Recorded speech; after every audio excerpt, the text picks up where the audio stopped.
प्रधानमंत्री नरेंद्र मोदी आज असम के दौरे पर रहेंगे। पीएम राज्य को देंगे 14,300 करोड़ की परियोजनाओं की सौगात। गुवाहाटी एम्स की नई बिल्डिंग का निरीक्षण और 3 अन्य मेडिकल कॉलेज का लोकार्पण।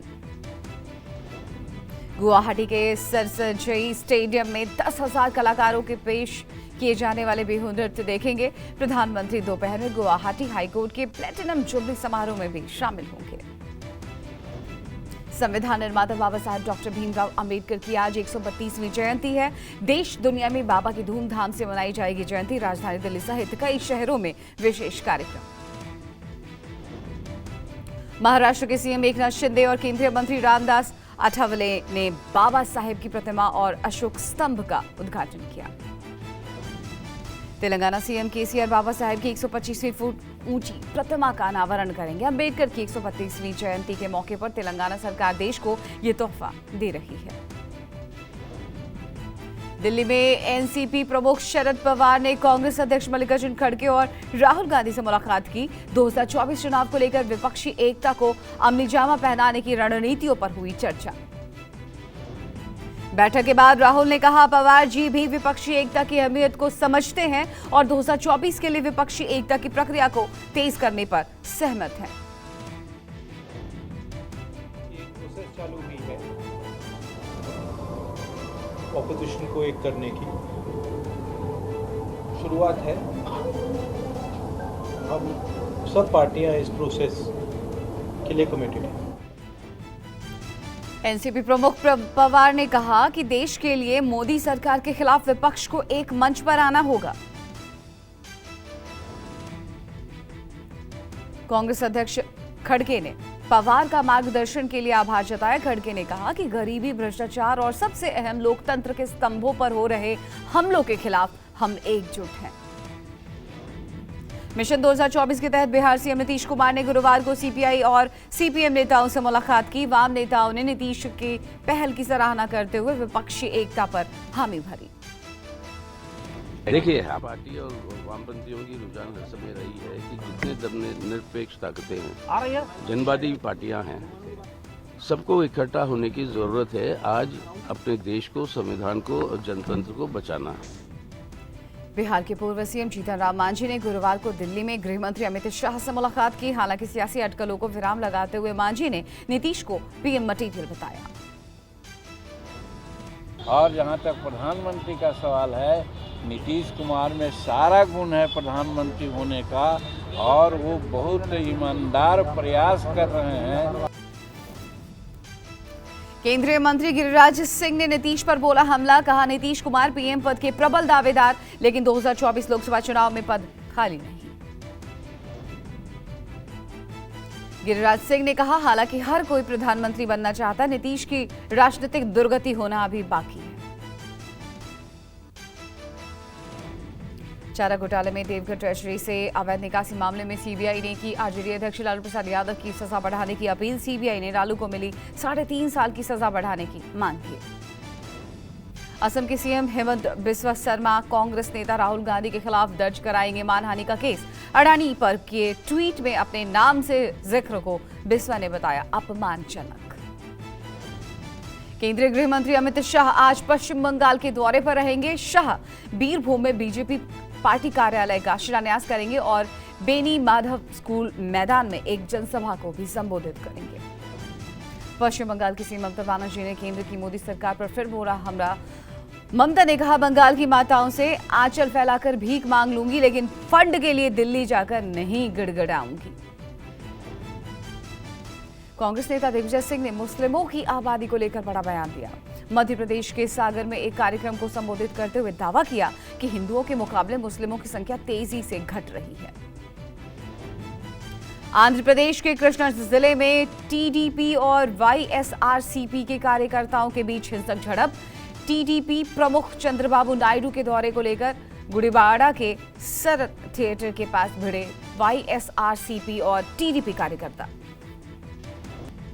All India Muslim personal law board के अध्यक्ष मौलाना राबे हसनी नदवी का गुरुवार को निधन हो गया। नदवी ने डालीगंज के नदवा मदरसे में आखिरी सांस ली। उमेश पाल हत्याकांड में वांटेड असद अहमद और गुलाम मोहम्मद पुलिस एनकाउंटर में ढेर। झांसी के बड़ा गांव के परीछा डैम के पास गुरुवार को हुई मुठभेड़।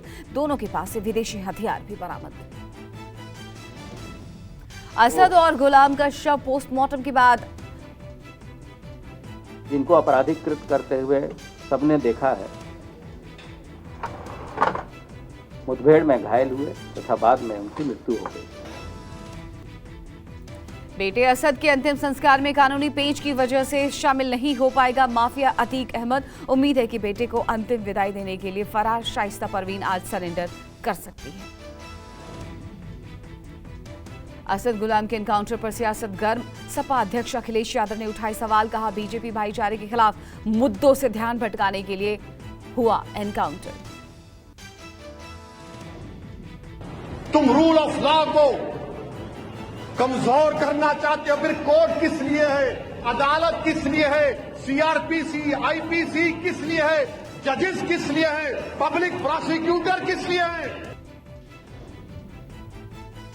एआईएम ने भी यूपी एसटीएफ के ऑपरेशन पर सवाल उठाए। योगी सरकार पर मजहब देखकर कार्रवाई करने का आरोप लगाया। कहा गोली से इंसाफ होगा तो कोर्ट जज किस लिए हैं। तुम रूल ऑफ लॉ को कमजोर करना चाहते हो, फिर कोर्ट किस लिए है, अदालत किस लिए है, सीआरपीसी, आईपीसी किस लिए है, जजेस किस लिए है, पब्लिक प्रोसिक्यूटर किस लिए है। बीएसपी प्रमुख मायावती ने भी असद के एनकाउंटर पर सवाल खड़े किए। मायावती ने एनकाउंटर की उच्च स्तरीय जांच की मांग उठाई। यूपी के डिप्टी सीएम केपी मौर्य ने भी कहा कि सूबे में अब अपराध करके कोई नहीं बच सकता। पुलिस से जो भिड़ेगा तो जवाबी कार्रवाई होगी। और जो अपराध करेगा वो बचेगा नहीं, या तो फांसी में चढ़ेगा, और अगर पुलिस के सामने सरेंडर नहीं करेगा तो पुलिस को जवाबी कार्रवाई करनी पड़ती है। असद गुलाम के एनकाउंटर पर उमेश पाल के परिवार ने जताई खुशी। उमेश की पत्नी और मां ने सीएम योगी का किया धन्यवाद। कहा कातिलों को सजा मिली।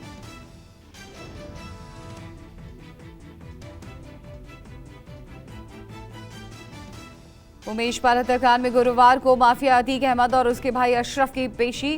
कोर्ट ने 4 दिन की पुलिस रिमांड पर भेजा। अतीक अहमद को अपने बेटे असद के एनकाउंटर की जानकारी पेशी के दौरान मिली। खबर से मायूस अतीक ने कहा मेरी वजह से ही मेरा परिवार बर्बाद हो गया। प्रयागराज में कोर्ट में पेशी के दौरान अतीक अहमद पर चला जूता। माफिया पर जूता फेंकने का वीडियो आया सामने। अतीक अशरफ को लेकर वकीलों में भी आपसी कहासुनी। उमेश पाल हत्याकांड में शूटरों को पनाह देने के आरोप में फरार अतीक की बहन आयशा नूरी आज सरेंडर कर सकती हैं। नूरी की अर्जी पर कोर्ट ने पुलिस से जवाब मांगा था।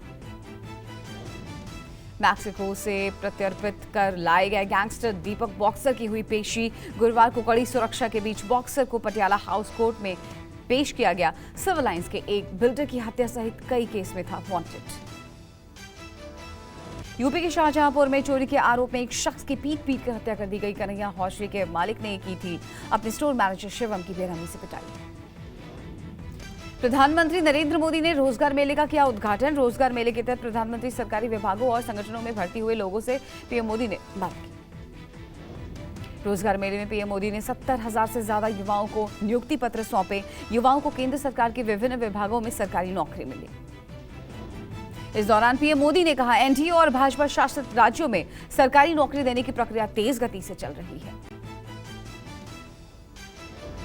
हैदराबाद में आदित्य ठाकरे ने एकनाथ शिंदे की बगावत को लेकर बड़ा खुलासा किया। आदित्य ठाकरे ने कहा एकनाथ शिंदे मातोश्री पर आकर रोए थे। आदित्य ठाकरे ने दावा किया कि एकनाथ शिंदे ने मातोश्री में आकर कहा था कि अगर बीजेपी के साथ नहीं जाते हैं तो गिरफ्तार कर लिया जाएगा। आदित्य ठाकरे के बयान को संजय राउत ने सही करार दिया। कहा मेरे घर पर भी आकर एकनाथ शिंदे ने यही कहा था कि मैं जेल नहीं जाना चाहता, आप ये गठबंधन तोड़िए। आदित्य ठाकरे जी जो बोल रहे हैं ये पूरी तरह से सच है। आप जहां खड़े हो मेरे घर में, वहां भी आकर मुख्यमंत्री जी ने यही कहा था, आज के मुख्यमंत्री ने, कि मैं अब गिरफ्तार होना, मैं जेल जाना नहीं चाहता। मुख्यमंत्री भगवंत मान ने बताया आज का दिन पंजाब के लिए ऐतिहासिक। ट्वीट करके सीएम मान ने कहा फसल खेतों में पर पैसा खातों में। सीएम मान ने कहा 20 दिन के अंदर मुआवजा मिलना चालू। आपके ईमानदार सरकार के काम बोलते हैं, आज जनता की अपनी सरकार। भगवंत मान ने ट्वीट करके कहा आज तक पंजाब में पहले किसी सरकार ने फसलें बर्बाद होने पर इतनी जल्दी मुआवजा नहीं दिया। जनता के सुख दुख में हम उनके साथ। जम्मू कश्मीर की सुरक्षा पर अमित शाह की बैठक दोपहर 3 बजे गृह मंत्रालय में मीटिंग हुई। जम्मू कश्मीर की सुरक्षा को लेकर रिव्यू मीटिंग शाह ने की। बैठक में उपराज्यपाल मनोज सिन्हा समेत गृह मंत्रालय के शीर्ष अधिकारी हुए शामिल। NSA Ajay Doval, IB chief Jammu Kashmir के डीजी समेत कई अधिकारी समीक्षा बैठक में मौजूद हैं। देश में कोरोना विस्फोट, 2 दिनों में ही दोगुने हुए कोरोना मरीज। पिछले 24 घंटे में कोरोना के 10,000 से ज्यादा नए मामले सामने आए। कोरोना के सक्रिय मरीजों की संख्या बढ़कर 45,000 के करीब पहुंची। दिल्ली, महाराष्ट्र, केरल में कोरोना संक्रमण में भारी उछाल। राजधानी दिल्ली में गुरुवार को कोरोना के 1,527 नए केस सामने आए। पिछले 24 घंटे में दिल्ली में कोरोना से 2 लोगों की मौत। पॉजिटिविटी रेट 27% के पार। महाराष्ट्र में पिछले 24 घंटों में 1,086 नए कोरोना मरीज सामने आए हैं। एक शख्स की हुई मौत। 806 मरीज ठीक होकर घर लौटे। यूपी में सीएम योगी ने कोविड गाइडलाइंस पर अमल के लिए निर्देश दिए हैं। लखनऊ में अब घरों से निकलने पर मास्क जरूरी, बिना मास्क के स्कूल और दफ्तर में नो एंट्री। अमृतपाल से जुड़ी बड़ी खबर। अमृतपाल के राजस्थान के हनुमानगढ़ में छिपे होने की खबर। देर रात केंद्रीय एजेंसियों और पंजाब हरियाणा पुलिस ने छापेमारी की। संगरिया के पास संतपुरा गांव में एक ढाणी में छापेमारी की सूचना। अमृतपाल के छिपे होने की सूचना पर छापेमारी। अमृतसर रेलवे स्टेशन पर लगे अमृतपाल सिंह के पोस्टर में लिखा गया कि अलग अलग केसों में वांटेड है अमृतपाल। पोस्टर में लिखा गया कि जिस किसी को भी अमृतपाल के बारे में पता लगे वो पुलिस को सूचना दे। सूचना देने वालों को उचित इनाम का ऐलान। सीएम पुष्कर सिंह धामी देहरादून में आयोजित उत्तराखंड के स्तंभ कार्यक्रम में हुए शामिल। समाज में विशिष्ट कार्य करने वाले लोगों को सम्मानित किया गया। मध्य प्रदेश के मुख्यमंत्री शिवराज सिंह चौहान ने शाजापुर में आयोजित लाडली बहना महासम्मेलन में हिस्सा लिया। केंद्रीय मंत्री पीयूष गोयल ने रोम में भारतीय और इटालियन व्यापार जगत के नेताओं के साथ गाला डिनर में हिस्सा लिया। गाला डिनर के दौरान पीयूष गोयल ने व्यापार संबंधित मुद्दों पर बात की। ओडिशा के केंद्रीय मंत्री धर्मेंद्र प्रधान ने अनुगोल जिले के तलचेर के मां हिंगुला मंदिर में पूजा अर्चना की। नितिन गडकरी और दिल्ली के उपराज्यपाल विनय कुमार सक्सेना ने दिल्ली हवाई अड्डा सड़क परियोजना का उद्घाटन किया। भोपाल के जहांगीरबाग क्षेत्र में मामूली से विवाद के बाद आपस में भिड़े 2 पक्ष, जमकर चले लाठी डंडे। मौके पर पहुंची पुलिस ने संभाला मोर्चा। आरोपियों को थाने में ले गई पुलिस। घायलों को अस्पताल में कराया गया भर्ती। पंजाब के फाजिलका जिले में बीएसएफ जवानों ने पाकिस्तान से आने वाले ड्रोन पर की फायरिंग। करीब 4.5 किलो हेरोइन बरामद। पश्चिम बंगाल में भारत की पहली अंडर वाटर मेट्रो का ट्रायल कोलकाता में हुआ। कोलकाता की हुगली नदी के नीचे बनी सुरंग में हुआ ट्रायल। 27 अप्रैल से खुलेंगे बद्रीनाथ के कपाट। पुराने रास्तों में बदलाव करके नए डायवर्जन सड़कें बनाई गई। 20 अप्रैल से डायवर्जन सड़कों को खोल दिया जाएगा। अमृतसर में गुरु अर्जन देव जी की जयंती के अवसर पर स्वर्ण मंदिर में मिट्टी के दीपक जलाए गए। साथ ही आतिशबाजी भी की गई। मुंबई में बीती रात हुई भारी बारिश के कारण कई जगहों पर जलभराव देखने को मिला। बेमौसम बरसात के कारण किसानों को हुआ भारी नुकसान। महाराष्ट्र में मुख्यमंत्री एकनाथ शिंदे ने किसानों से बात के साथ ही ये आश्वासन दिया कि वो हर संभव मदद करेंगे। ब्रिटेन के पीएम ऋषि सुनक और पीएम मोदी की गुरुवार को फोन पर हुई बातचीत में ब्रिटेन में खालिस्तान समर्थकों के बवाल का मुद्दा उठा। पीएम मोदी ने खालिस्तानियों पर कड़ी कार्रवाई की मांग की। संयुक्त राष्ट्र में भारत ने पाकिस्तान को विश्व बिरादरी के सामने एक बार फिर लताड़ लगाई। भारत की स्थायी प्रतिनिधि रुचिरा कंबोज ने पाकिस्तान को क्रॉस बॉर्डर टेररिज्म पर घेरा, आतंकियों को हथियार भेजे जाने के दिखाए सबूत। तेल के प्रमुख निर्यातक देशों में शामिल इराक ने भारत को बड़ा ऑफर दिया। रूस से भारत में बढ़ी तेल सप्लाई से हो रहा इराक को नुकसान। दुनिया के तीसरे सबसे बड़े आयातक भारत को इराक देगा बड़ी रियायत। आयरलैंड के दौरे पर आए अमेरिकी राष्ट्रपति जो बाइडेन की सुरक्षा में चूक, अमेरिकी प्रेसिडेंट की सुरक्षा से जुड़े डिटेल्स हुए लीक, सुरक्षा में तैनात सुरक्षा कर्मचारियों के डिटेल सड़क पर गिरे मिले।